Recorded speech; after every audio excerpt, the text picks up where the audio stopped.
さんこんにちは。世界を旅するエイミーです。今日は私が実際に旅に持っていくパッキングリストを全部公開します。旅先ではおしゃれも楽しみたいし、できれば使い慣れたものも持っていきたいですよね。私はミニマリストに憧れているんですが、気づくと荷物が多くなりがちです。それでもなるべくコンパクトにまとめることを意識して、いつもパッキングしています。今回は私が実際に持っていく服、ガジェット、機内持ち込みアイテム、便利グッズまで全部まとめて紹介します。さらに、どんな流れで爆速で準備をするか、ルーティーンも解説しちゃいます。これから海外旅行に行く方の参考になれば幸いです。それでは一緒にパッキングしていきましょう。まず、私の旅の相棒のスーツケースから紹介します。私はスーツケースを2つ使い分けています。こちらは78リットルの大きめサイズで、主に1週間以上の旅行の時に使っています。もう10年以上使っているので、結構年季が入っていますが、リュモアの廃盤モデルです。今のエッセンシャルシリーズみたいな軽い素材のタイプのスーツケースで、このブラウンの色がお気に入りポイントです。もう一つの小さい方は、リュモアのキャビンツイスト。こちらは頑丈なアルミタイプです。35リットルで機内持ち込みできるサイズなので、5日間くらいまでの旅行なら、このスーツケースで行くことが多いです。今回は明日から香港に4日間行くので、一緒にパッキングしていきましょう。私は旅の仕事をしていて、毎月のように出張や旅に出ているので、パッキングは慣れています。行き先や旅行期間や時期、アクティビティによって持ち物は多少変わりますが、基本的には洋服以外はほとんど同じなので、リスト化してそれに沿ってパッキングを進めていきます。スーツケースを1週間前頃に部屋に広げてポンポン入れていき、前日の夜に本気を出して詰めるのが私のパッキングのルーティーンです。パッキングを始める前にまずは天気を調べてみます。海外の天気予報は結構サイトによって違ったりするので、あまり当てにしていません。例えば東南アジアなどのスコールが多い地域は雨マークが多いですが、実際はほとんど晴れていて、時々ザーッと雨が降ったりします。ただ気温は参考になるので、私は3つくらいの天気予報サイトを見て確認します。3月上旬の香港は最低16度、最高22度くらいなので、半袖で行けそうですね。3つのサイトともに雨マークはないので、天気もなんとなく良さそうです。天気予報と気温を確認して、洋服のコーディネートを考えます。基本的には観光しやすく歩きやすいコーディネートを考えますが、今回はホテルでアフタヌーンティーをするかもしれないので、ワンピースとパンプスを持参します。日本との気温差があるときはライトダウンを着ていきます。機内も寒いと重宝しますし、現地に到着したら小さく畳んでしまうことができるので、使っている人も多いと思いますが、私にとっても旅の必需品です。今回は夏服なので余裕で収まりましたが、冬でも衣類だけでスーツケース半分に収まるように、着回しコーディネートを考えます。パッキングキューブはスーツケースにジャストサイズのキャスキットソンのものを使っています。圧縮できるものも持っていますが、シワになってしまうので荷物がかさばる時だけ使います。他にも日差し対策や防寒対策で帽子やキャップ、靴下やタイツも忘れないように準備します。これらの衣類が決まれば、あとはリスト通りに準備するだけ。下着は別のポーチに詰めて、旅行中に使用したものはまた別のポーチに入れて帰ってきます。海外のホテルは日本のようにパジャマを用意しているホテルはほぼないので、着慣れたパジャマを持参します。次はスリッパも準備しましょう。私はホテルの予約をするときにアメニティがあるか必ず確認します。ホテルに使い捨てスリッパの用意がありそうなら持っていかないですが、ないときは必ず持参します。あと、バスルームに仕切りがないホテルはビーチサンダルがあると便利なので、なるべくかさばらないサンダルを持参します。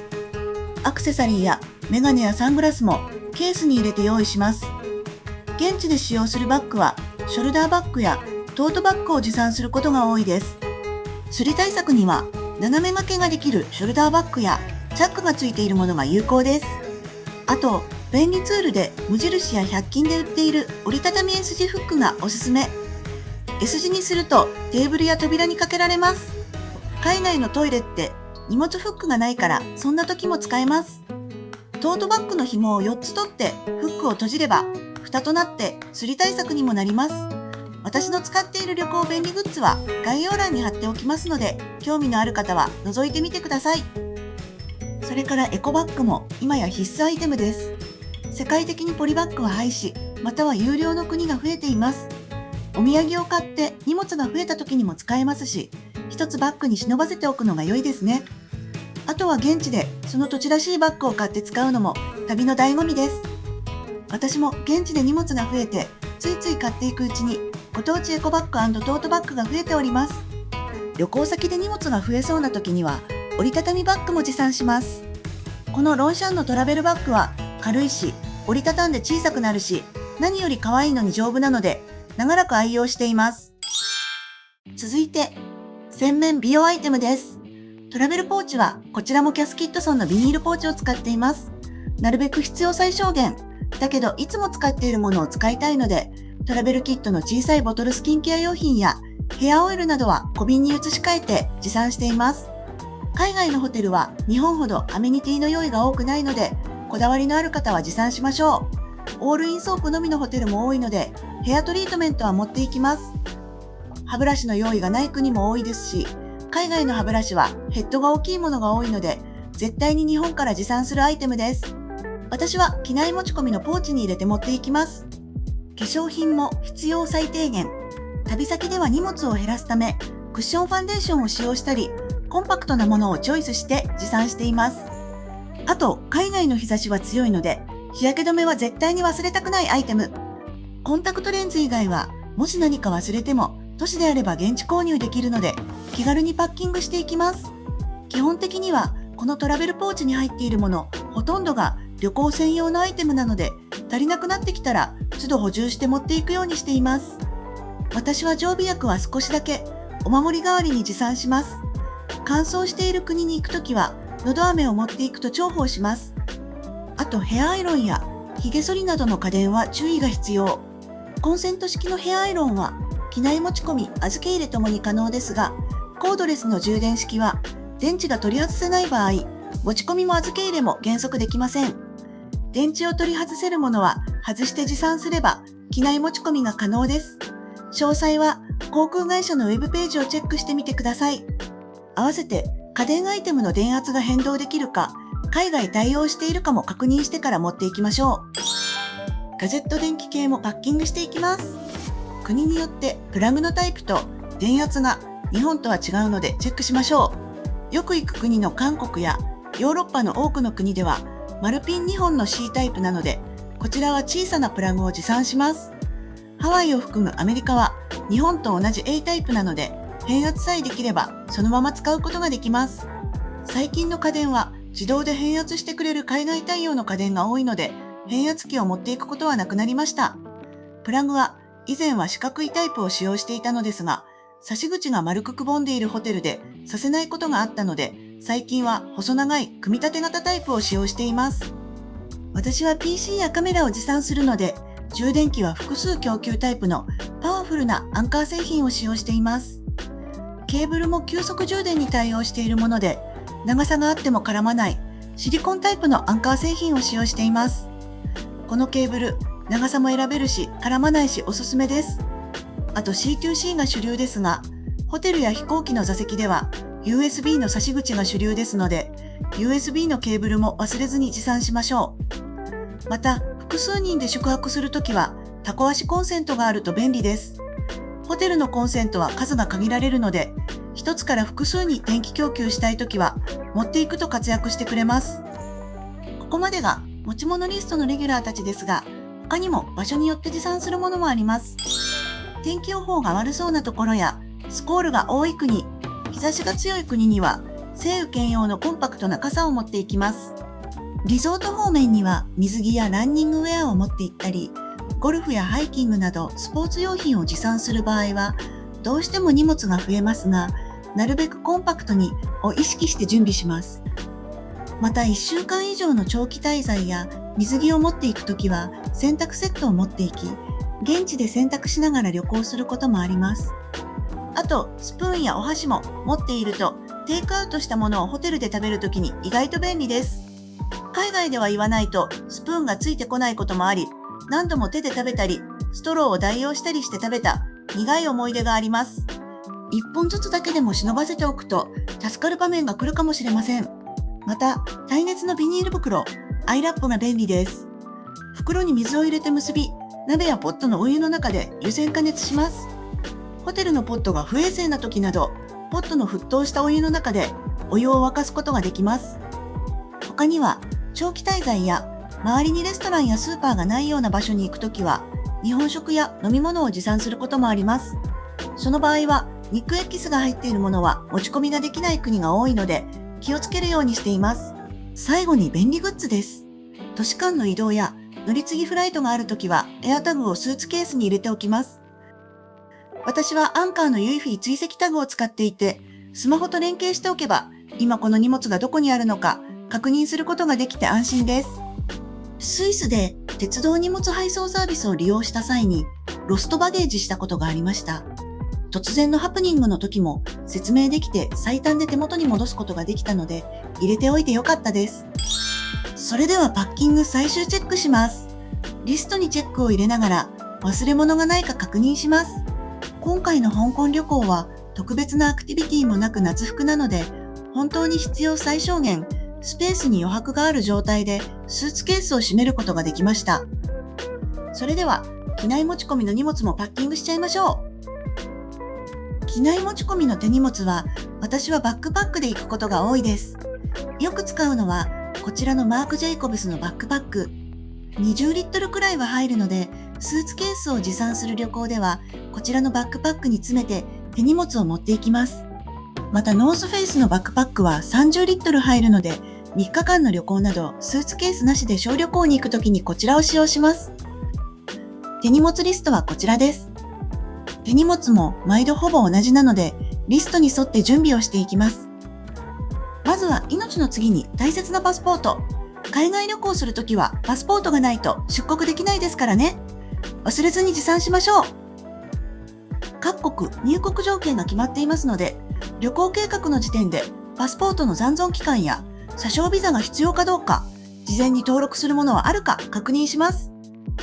パスポートケースはローラーシュレイのケースを使用しています。最近は入国カードも電子化している国が多いので、ボールペンを使用することは少なくなっていますが、1本入れておくと便利です。現地ではこちらのケースに日本の自宅の鍵や現地で使わないカードを入れて貴重品入れとしてホテルの金庫に収納しています。次はお財布です。あらかじめ現地のレートや現金が必要か、クレジットカードだけでも過ごせるのか確認をしておきます。お財布自体はすり対策も考慮して基本的には旅行用のお財布を持参します。無印の財布は薄いけど収納力もあるし、フックをかける金具もついているので旅行財布として優秀です。あと、よく行く国の現金や交通カードなどは国ごとに袋に分けておいて、行く時に旅行用の財布に入れ替えて持参します。私はなるべくキャッシュレスで過ごしたいので、現金はいつも最小限。両替しても使い切り、できるだけクレジットカードで支払いをします。カードは国によって使用できるカード会社が異なるので、複数枚持参します。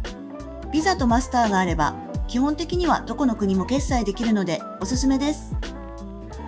次は、絶対忘れられないスマホです。今や現地での通信は必須の時代。地図で行き方を検索したり、店を調べたり、アプリで通訳しながら現地の方と会話したり、通信は必須です。皆さんは現地での通信はどうしていますか？ Wi-Fi ルーター、プリペイド SIM、キャリアの海外パケットサービス。私は断然 eSIM 派です。eSIM は通信の切り替えをするだけで簡単に現地の通信を利用することができるんです。オンラインで購入して事前にアクティベーション登録しておき、現地に到着後に通信を切り替えればすぐに通信がつながってとっても便利。私のいつも利用している eSIM の情報を概要欄に貼っておきますね。割引コードもありますのでチェックしてみてください。あと、事前準備として現地で必要なアプリの取得をしておきます。例えば地図アプリや配車アプリ、翻訳アプリやチケット予約アプリなど、私は国や地域ごとにフォルダを分けてダウンロードしておきます。交通情報も調べておきます。香港はオクトパスカードという交通カードが主流で、日本のスイカ同様に物理カードとスマホに交通カードを入れておくこともできるということでしたので、あらかじめスマホにダウンロードしていきました。あと、地図アプリに行きたい場所やレストランを調べて保存をしておきます。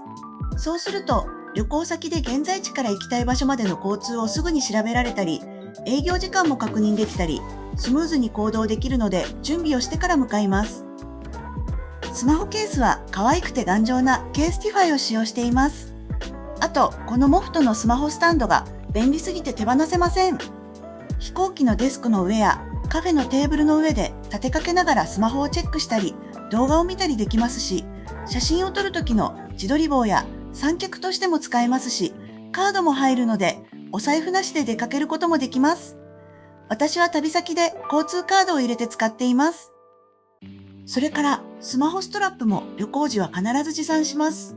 特にスリが多い国ではスマホをそのままポケットには入れず、常に首から下げて行動しています。両手が空くのでとっても便利です。カメラは iPhone と DJI Osmo Pocket を使用して動画を撮影しています。機内持ち込みのガジェットは充電器とケーブルも持参します。飛行機の座席に USB の差し口がついている機材もあるので、カメラやスマホの充電のために USB ケーブルを忘れずに持参します。モバイルバッテリーも必須アイテム。私は旅行中にスマホの充電がなくなったら行動できません。カメラの充電も切らしたくないので、2つを同時に急速充電できちゃうパワフルなものを使用しています。モバイルバッテリーは預け入れ荷物には入れてはいけないので、手荷物として機内に持ち込みます。また、機内でモバイルバッテリーを使用した充電が禁止されていたり、ジップロックに入れて、機内座席のポケットに入れて保管が必要だったり、航空会社によっても持ち込みルールが異なりますので、必ず確認してから出かけましょう。それから、イヤホンも持参します。長距離フライトの時は、ヘッドホンも機内に持ち込み、映画や動画を見ながら過ごします。最後にノート PC も持参します。旅行の時は軽くて持ち運びがしやすいサーフェスプロを愛用しています。次はポーチをセットしていきます。機内は乾燥しているので、潤いグッズは必須アイテム。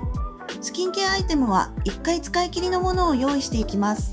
リップクリームやハンドクリームも持参し、乾燥対策をします。マスクも現地で使う分も含めて忘れずに。機内でメイク直しをするときはミニ鏡があると便利です。それから海外ではおしぼりが出てきませんので、ウェットティッシュは予備も含めてたくさん持参します。お手洗いでも使える流せるティッシュもマストアイテムです。機内快適グッズは飛行時間によって持っていきます。スリッパは折りたたみのできるものを必ず持参し、機内では靴を脱いでスリッパに履き替え、リラックスして過ごします。長距離路線や夜便の時は、アイマスクと耳栓、ネックピローを持参して機内でしっかり寝られるように工夫します。着圧ソックスも機内だけでなく、旅先でたくさん歩いた時に履くとスッキリするので持っていきます。飛行時間が3時間までの短距離路線は、スリッパ以外の機内快適グッズは持参しないです。また機内は夏でも激寒だったりします。羽織物はカーディガンやパーカーなど機内でも過ごしやすい素材のものを一つ持っていきます。水筒か小さなペットボトルも持参します。旅先でもなるべく荷物は最小限で過ごしたいので 500ml のペットボトルは持ち歩きません。その代わりに 350ml の小さな水筒に飲み物を入れて持ち歩きます。出国時のセキュリティチェックでは飲み物は持ち込めないので空の状態で持参するようにしています。最後に移動が多い周囲旅行に行くときやすり対策にも便利なファスナークリップや南京錠なども行き先によってはバッグに装着していきます。100均で買えるものなので強度はそこまでないですが、すり対策にもなるので便利です。先ほど紹介した S 字フックもバックパックに装着してリストにチェックを入れながら荷物を詰めて完了です。一度持ち物リストを作っておくと毎回考える必要がなく、服さえ決まれば他の持ち物はほぼ同じなので効率よくパッキングできます。私はスプレッドシートを利用して PC でもスマホでもリストや旅行全体の工程が確認できるように管理をしています。ぜひ皆さんも持ち物リストを作成してみてください。こちらの動画が皆さんの旅行準備の参考になれば幸いです。今日紹介した私が愛用しているものや便利グッズは概要欄に貼っておきますのでチェックしてみてください。こちらの動画が参考になったよ、これ便利そうだから使ってみたいというグッズが見つかりましたら、高評価とチャンネル登録をいただけたら嬉しいです。また皆さんが使っていて便利な旅行グッズがありましたら、ぜひコメント欄で教えてください。他にも海外旅行 Vlog や渡航情報動画もたくさんアップしているので、ぜひチェックしてみてください。それではまた次の旅動画でお会いしましょう。エイミーでした。